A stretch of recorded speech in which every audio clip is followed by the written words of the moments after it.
Hello everybody, my name is Benjamin Bloom and I had literally gone to bed tonight and I was messing about on my phone and then a tweet comes through and says Pontus Jansson has left Leeds United to go to Brentford, and well, I had to get out of bed and come down and do this because this is just a really kind of shocking transfer story. I remember coming into this transfer window wondering what Leeds were going to do, thinking that they've got no parachute money, they run a tight ship, they're going to have to move somebody in order to make things work and push for next season after Bielsa had confirmed. I remember thinking at the start of the transfer window, oh, Jansson would be the right guy. Keep hold of Clark, keep hold of Phillips. They're young and they're English. Jansson's probably ready for the Premier League and a little bit older, bring in a fee, keep the wolves from the door, keep your good players, and off you go. And so last week, Jack Clark goes off and they do the clever deal with Spurs where Spurs are going to get him 9.9 million and he's back for the year on loan, and then he goes at the end of the season, and then Helder Costa comes, and you're thinking, oh, Leeds are going to have Costa and Clark and Bamford and Roof and Phillips, you know, Klitsch, all of these guys, and then we start to hear these rumblings about Jansson, and I'm thinking at this point, well, you know, he's not. They don't need to sell him now. They've brought in the best part of £10 million. And you start to hear these rumours, oh, Jansson is not back for training yet. Jansson's stayed away a little bit longer. And I didn't particularly pay them much credence, but in typically Leeds fashion, they were true. And then it starts to come up, oh, Jansson's going to go to Sheffield United, cut price deal. And you're like, okay, off he goes to the Premier League. Is it true? Is it not? Has he actually had a falling out? Is he going to be at training tomorrow? And then Brentford's name gets mentioned. And this is where I don't want to disrespect Brentford, but Leeds finished third last season. They're looking to get from basically third to second or finish third to sixth again and win the playoffs. They're looking to go one better. Brentford have continually finished in the middle of the table. They rotate their business. Players come in and out quite fast. 12,000 seater stadium. That, you know, in every metric possible, they're not Leeds. Neither team has any parachute money, and this just seems a really, really interesting deal. Look, let's talk about Jansson, the player, and we'll talk about what it means for Leeds and then what it means for Brentford, and kind of getting my head around this news as I go. First saw Jansson would have been in Gary Monk's Leeds team, the one that had Chris Wood up front, scoring all the goals, and he was playing at the back with Kyle Bartley, who would have been, a guy who was at West Brom last year, would have been on loan from Swansea, I guess, possibly. And I thought, this guy's really good. You know, sort of classic European defender, but bit of a lion heart. Big guy, defends on the front foot, really good in the air. Good communicator, big presence, charisma. You know, decent player. I believe then he was there on loan and they get the transfer done properly. And then you get Thomas Christensen's season that starts with, I forget all the Leeds managers in there, but that season, I guess Jansson's been there 3 seasons, fact check me on that, and he's becoming a mainstay now in the team, and the fans seem to love him, and he's up and at him, and saw him a few times again that season, had a real fun time down at Ipswich when I saw him, and he's giving it with the fans and giving it with the centre forwards, and the sort of guy that you love when he's on your team, but don't like him when he's on the other team, but really you don't like him and you know he's good, that type of player. So then Bielsa comes, and I have in my head that, you know, Jansson, he's a big guy, he's powerful, but I then see Leeds play a few times under Bielsa, and there's this kind of triangle at the back with Liam Cooper and Calvin Phillips, and they're taking the ball off the keeper and passing it and setting up all the attacks, and Phillips comes between them, and Jansson looks really, really good. And you think this guy's real quality player. As we know, Leeds, what happened to Leeds towards the end of the season. A few people, a few of my Blades fans questioned Jansson, and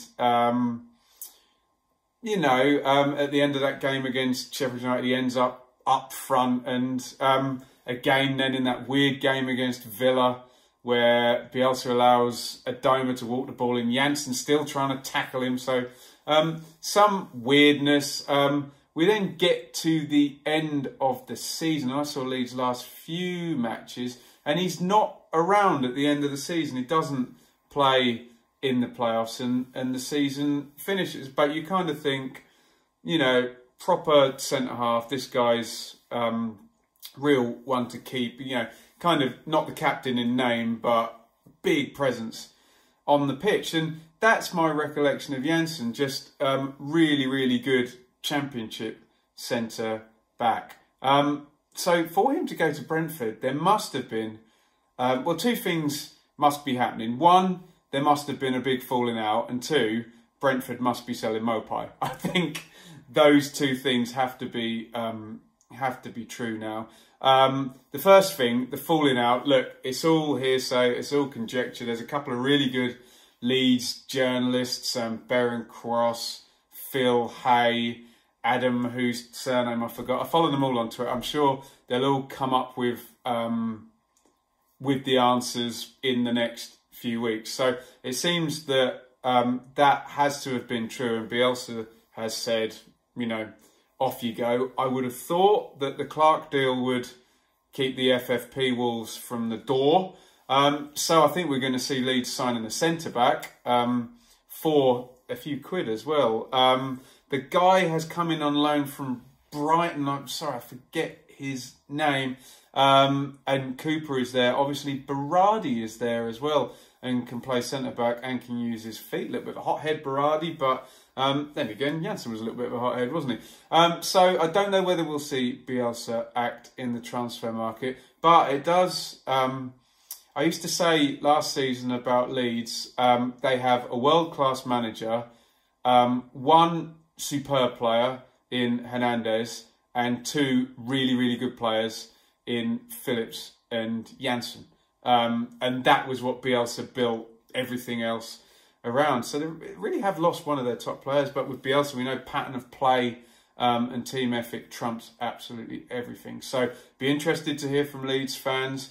Do you think he goes for a centre-half? Does the lone guy now come in and is a first teamer? Berardi, don't know. How do you see it affecting Leeds, and who do you see them replacing? Let's talk about Brentford, though, because Brentford for ages have been everyone tips them to get in the playoffs. Their XG is brilliant. They play beautiful football. They sign players, make them better, and then sell them on for more, but never, ever quite push into that top echelon of the league.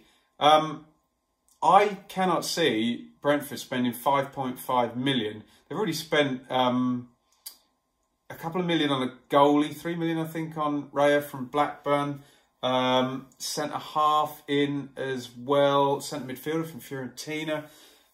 I can't see Brentford bringing in all these players if they're not about to receive 12 to 15 million for Neil Mopai.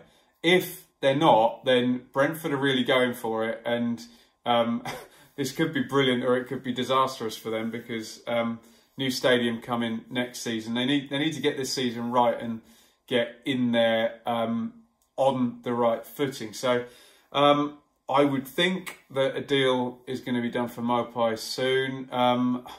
Is he going to go to Leeds? God, who knows now? Do they have the money to back that? Sheffield United seem very, very keen. But this is a really good signing for Brentford. 5.5 million for a top Championship centre back. We've just seen Craig Dawson go from West Brom to Watford for 5.5 million.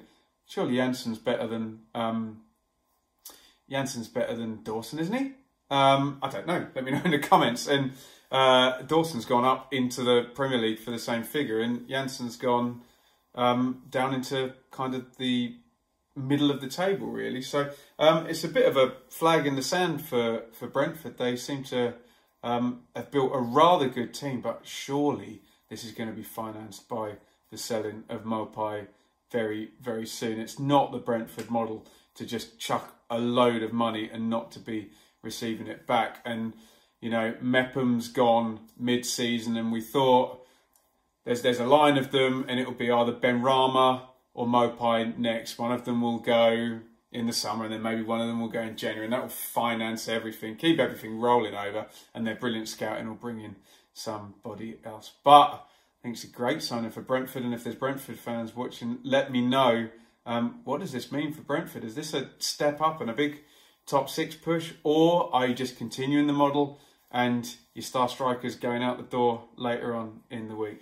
Anyway, I've got out of bed to do this, so hopefully it was coherent, but I think probably the most shocking transfer so far of the window. Please let me know what you think in the comments. How does this affect Leeds? If you're a Leeds fan, what do you think of Jansson if there has been a fallout? Have Brentford got themselves a bargain? And what's the domino? Is Mopai the domino now for the whole division and for everything to really start gaining momentum in the transfer market? Thank you very much for watching. Follow me on Twitter at Benjamin Bloom. Please get involved in the comments. Clue me in anything from the Leeds or the Brentford end. Hit that subscribe button. Hit the bell for notifications. And no doubt I'm going to see you all very, very soon. Maybe to talk about Neil Mopai going somewhere, because dominoes are falling, let's just say. Thanks for watching. Get involved in the comments. And I think back to bed for me.